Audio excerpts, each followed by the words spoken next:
Hello and welcome back. I'm here for Chapter 7, but I just want to first note that this is the first recording I've done of my reading of this story in over a year. I started reading this book during the global pandemic, and just as I was just moved to do it because I loved this book so much as a child, and figured if I could help reach out to other folks and their children and they could enjoy the story, that would be great. And I got halfway through the book and I thought, I'm not a major YouTuber. Who's even watching this stuff? Like, move on. And I came back to the channel and realized that over 350 views had happened for the last video of Chapter 6, and there were multiple comments saying, where's Chapter 7? And I'm like, wow, people actually watched it, and I don't want to keep you waiting. So let's move on here to Chapter 7 now, which is the Moroccan House of Marvels. So we're going to hear about Professor Sherman and his visit to what we've heard is the most incredible house on the entire island of Krakatoa. Let's start our tour. The Moroccan House of Marvels. On our way to Mr. M's house, I asked Mr. F what the citizens of Krakatoa did with all their spare time. You've told me that only families with creative interests were chosen by Mr. M to come here, so you said people with inventive minds were selected because they'd be less apt to be bored on a small island such as this. Well, I asked, how's it working out? You have 19 days out of each of your months in which, according to your constitution, you have no work to do. Are you bored? Or have you interests here which keep you busy? We are kept busy here in much the same manner as people are kept busy in any other country, except, of course, that the diamond mines which we own place our living on a slightly higher standard. Keeping busy in other countries is usually interpreted as earning a living. Earning a living means, in its simplest form, providing food and shelter. Our restaurant government takes care of food needs. We've devoted our combined creative abilities to making our shelters as magnificent as possible. We built the houses which you now see, one at a time. We chose a house for each represented country, which we thought was the most typically beautiful of that country. And then we went ahead and built it. For instance, my house is very much like the famous Petit Trianon. I bought the detailed plans of the Petit Trianon in a little shop in Versailles. We had the stones all cut to order in France, and loaded them in our ship, and brought them back to Krakatoa. These stones were all numbered and lettered, corresponding to the plans. Building my house was as enjoyable to us as a huge set of toy blocks is to a young child. On subsequent trips, we bought suitable furniture. We all worked together until each house was completed.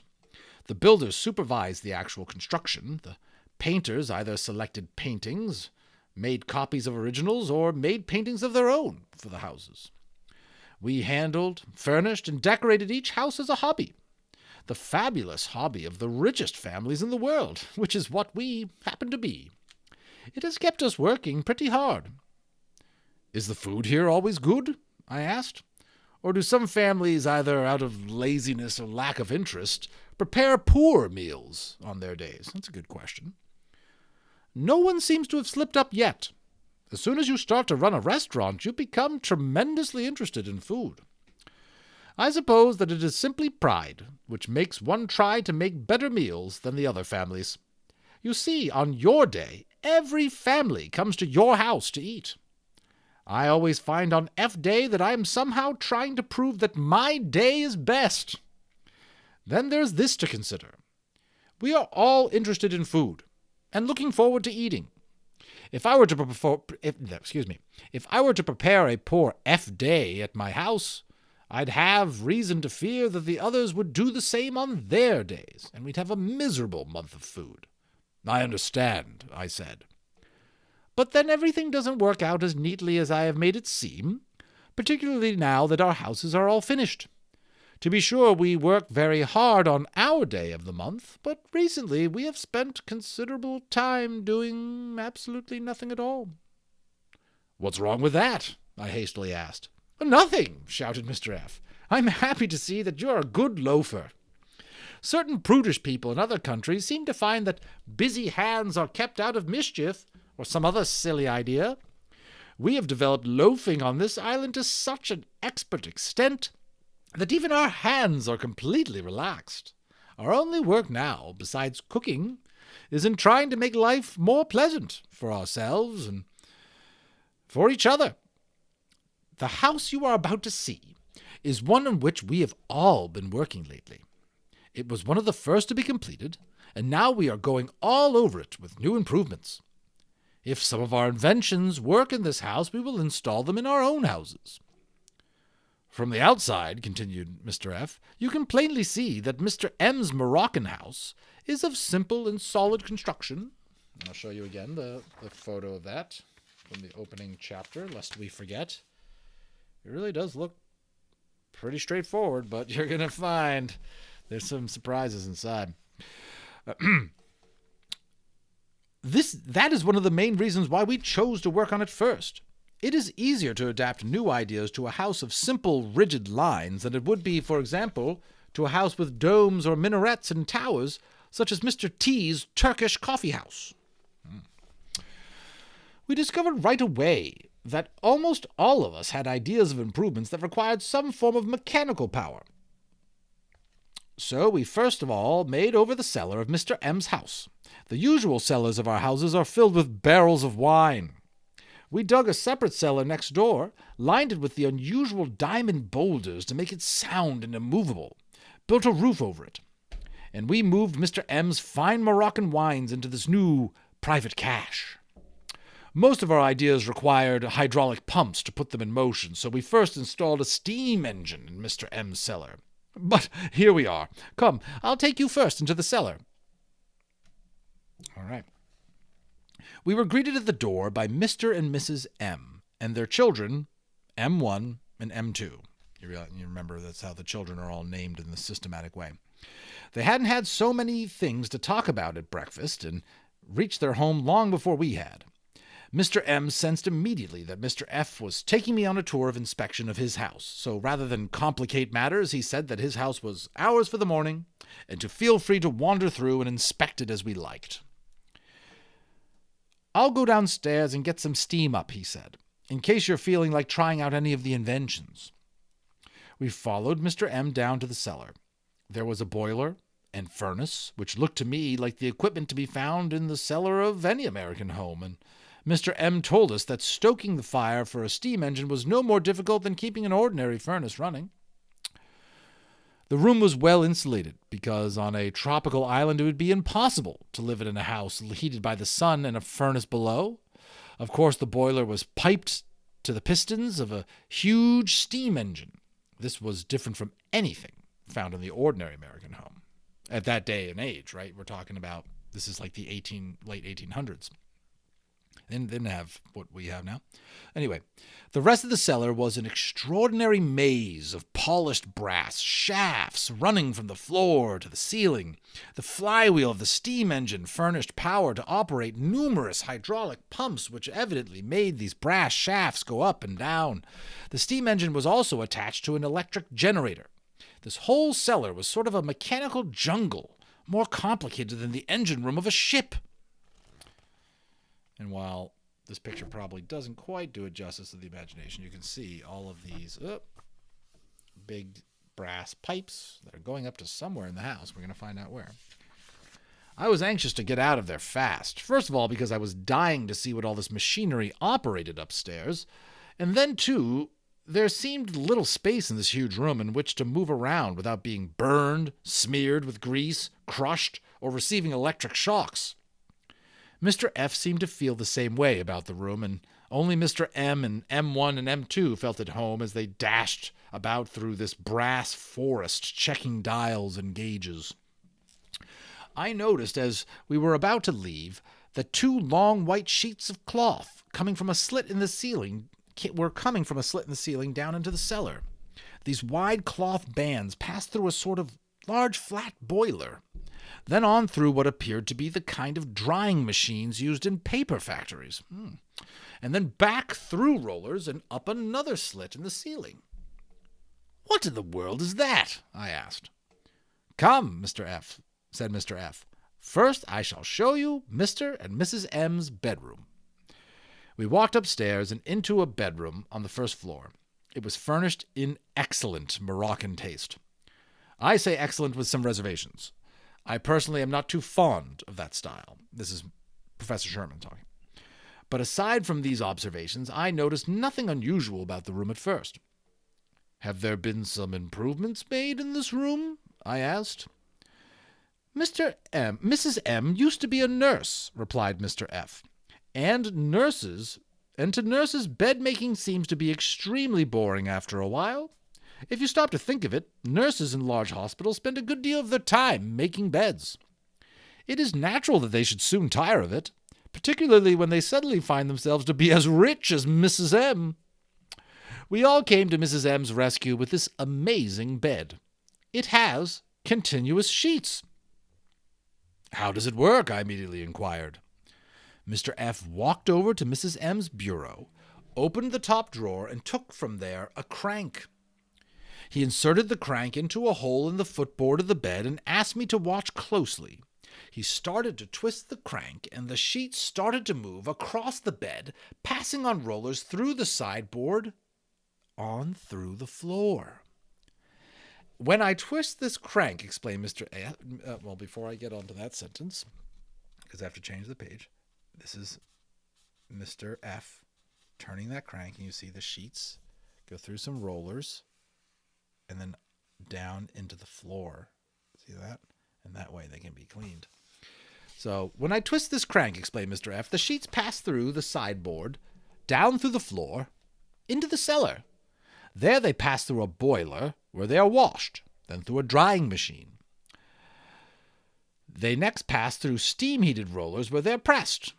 Then they come up through the floor, through the other sideboard of the bed on rollers, and back onto the top of the bed. This continuous sheet is marked off in bed widths. You can actually see that, where there's a marking, so they kind of know how far to go. Every morning, Mrs. M simply turns the crank until a bed width has passed from one side to the other side of her bed. This action starts the washing machines, diverts heat from the furnace to the drying machine, and while one length of sheet is being pressed, fresh widths of hot, white sheets are revealed on her bed. Incredible! I exclaimed. But what about blankets? Good Lord, man, said Mr. F. We never use blankets here. We're just a few miles below the equator. Oh, that's right, I said.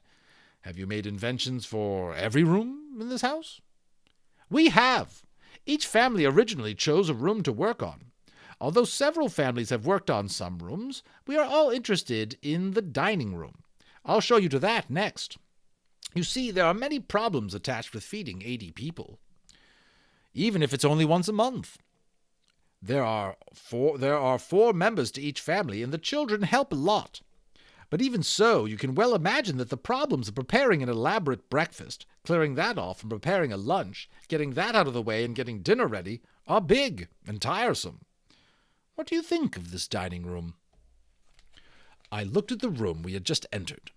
It was enormous, but absolutely bare. The floor was highly polished and had sort of a design of discs on it. One large disc surrounded by 4 smaller ones. This design was repeated 20 times on the floor. The walls had pictures hanging on them, scenes of charging Arabs on horseback and portraits of marabouts and sultans and viziers. It looks like a Moroccan ballroom of sorts, I said. Where are the chairs and the tables? Exactly, said Mr. F. It's easy to clean, Professor Sherman. No tables to sweep under. No chairs to get in your way. Perfect, I said, but what do you eat on? At this, a wild look came over Mr. F's face. Watch this, he said. He walked out in the hall and pulled a great lever. He came back to my side and took me over to the far corner of the room. Look at that floor, he said. I looked.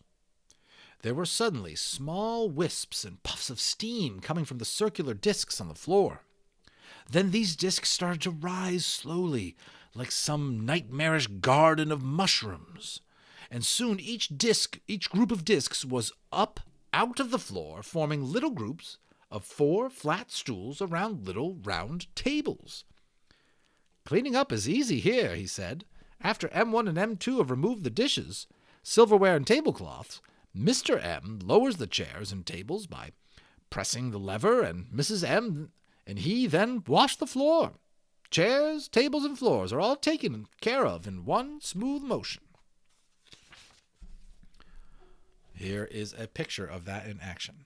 So you can see the mushroom-like chairs rising up out of the ground from steam power when Mr. F pulled that lever. And Professor Sherman is just blown away. Bravo! What goes on in the other rooms of this Moroccan house of marvels? Now you can see where the title of the chapter comes from. The living room isn't by any means perfected, he said, but I'll show it to you if you want to see it. Lead on. You see, explained Mr. F, lowering his voice considerably, Mr. P, Mr. Q, and Mr. R were poor but extremely inventive scientists when they were picked by Mr. M to come to Krakatoa. They are all three of them fascinated with the extraordinary power and many uses of the electric current. Again, this is like the dawn of regular use of electricity, so it's kind of cool to read a book like this and hear about stuff that's fascinating to them, because like steam power being used in this way, electricity being used in this way at all in any application was just not widespread at this time. But even to us, even though this is not a real story, this house didn't really exist, but even just what I love about the story is it's still fascinating to hear about today, just how imaginative they could be with technology from over 100 years ago. It's pretty cool. So they're fascinated with the extraordinary power of the electric current. It was they who insisted that the electric generator be attached to the already heavily burdened steam engine in the cellar. I think all of their newfound wealth has got a little to their heads. Mr. M wasn't awfully anxious to turn over his living room to them, even for Krakatoa. He feels that their ideas were a little bit too advanced, even for Krakatoa. But what could he do? He'd already given a room to each of the other families to work on, so he felt obliged to turn over the living room to these three remaining inventors. What in the world did they do with it? Electrified all the chairs and the couch, said Mr. F. in a hushed whisper of a man who has described the work of a maniac. What for? I exclaimed hastily, as I was about to enter the living room. They say that it's to move around the room more easily. I'll show you how they work. I wasn't too anxious to walk into this electric living room, but felt that it was safe to follow Mr. F. wherever he went. The floor was made of steel. The chairs all had a decidedly unusual look about them. First of all, on the left arm of the chairs, they were all armchairs, there was a little tiller, much like the tiller of a sailboat. The chairs were on little wheels. There was a rod up the back of these chairs with a sort of steel brush at the end of it that touched the ceiling. The ceiling was covered with a wire mesh. Those of us who have been to theme parks and stuff will know that kind of is what like the bumper cars might look like, right? They're run by a bar that goes up and is on a mesh wire ceiling. The scientists who improved this room say that a man spends too much effort moving his chair around the room or walking from his chair to the window, bookcase, or table to get his pipe and so forth. They didn't have remote controls back then for a lot of stuff, right? They figured out that some men walk an unnecessarily half-mile a day, just around the living room. These chairs are supposed to save people this trouble. Look, he said. He sat down in an armchair and drew the tiller around in front of him. I shall now move effortlessly around the card table and stop in front of that window. There's a button at the end of this tiller which I will press to start me off. I will steer the chair with the tiller and stop it by taking my thumb off the button. Are you ready? Go ahead, I said, backing into a corner. Mr. F. pushed the button on the tip of the tiller. The chair shot around the table at breakneck speed, stopped in front of the window with such suddenness that Mr. M. was plunged headfirst out of the chair and through the open window. Wow. A shower of blue sparks followed the trail of the chair as the brush rubbed the mesh ceiling. There's a picture of that happening, folks. Look at that. It's him flying out the window. There's the little tiller. There's that mesh brush hitting the wire, which is electrified, so the electricity travels down that little bar, powers the chair, which he's controlling, except it went too fast, chucked him out the window. Oh, boy. "There," said Mr. F., climbing back through the window, out of breath and with a most distressed look on his face. "You can see that this is hardly what one might call an improvement in living rooms." "Why don't they slow it down a bit?" I asked. "The scientists who designed these infernal machines insist that they could slow them down. But Mr. and Mrs. M have had so many sad experiences, such as shocks and bumps, in the room, that they refuse to have electric chairs of any sort. M1 and M2 are crazy about them, however. The room has been turned over to them, and their playroom has been made into a living room for Mr. and Mrs. M. All of the children on the island spend many hours a day driving these easy chairs around the room, yelling and screaming and bumping into each other. The couch holds about 4 children and is the fastest in the room. I would hate to predict what will become of this younger, mechanically minded generation. If only this guy knew, right? He was worried about kids using electrical chairs going around a room. He hadn't heard of cell phones yet. Anyway, I agreed that the electrical age we were entering was indeed frightening. Here are children zooming along on the couch there, and I don't want to show you the next picture until I describe it. "Where are the bedrooms belonging to M1 and M2 like?" I asked. "Are they furnished with beds with continuous sheets too?" "No," said Mr. F. "After seeing the chairs and tables we installed in the dining room, they designed beds of their own. Their beds have levers on them and move up and down. Their rooms have skylights like the upstairs room. They have skylights like the upstairs room in most Moroccan houses. They can move their beds up to the ceiling and look through the skylights at the stars. Or they can open the skylights and move right up on the roof on hot nights. A little over the height of the roof is as far up as they can go. On the other hand, they can lower their beds right through the floor of their bedrooms into the bathrooms below.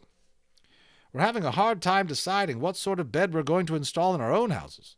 The bed with continuous sheets of Mr. and Mrs. M, or the elevator bed of M1 and M2. Both models have many fine features, you will have to agree."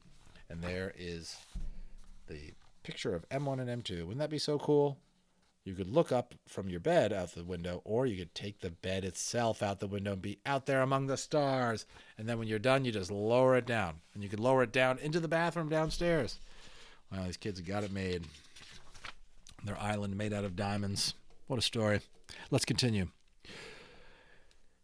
"The other rooms in the house have improvements too, such as walls divided into decorated revolving panels, which permit a complete change of decor at the press of a button, kitchens with dishwashing and drying machines. The whole house has every imaginable convenience, we believe. I've shown you all the most spectacular aspects."